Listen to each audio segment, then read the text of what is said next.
కష్టాలను తొలగించమని ప్రార్థించడం కన్నా వాటిని ఎదిరించే శక్తినివ్వమని ప్రార్థించడం మిన్న.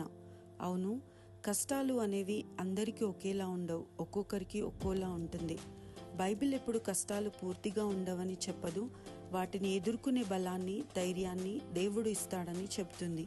క్రైస్తవ విశ్వాసంలో ఒక మాట గుర్తు చేసుకోవాలి. ప్రార్థన అంటే కేవలం సమస్యలు తొలగిపోవాలని అడగడం మాత్రమే కాదు, వాటిని ఎదుర్కొనే శక్తిని, సహనాన్ని ఇవ్వమని కోరాలి.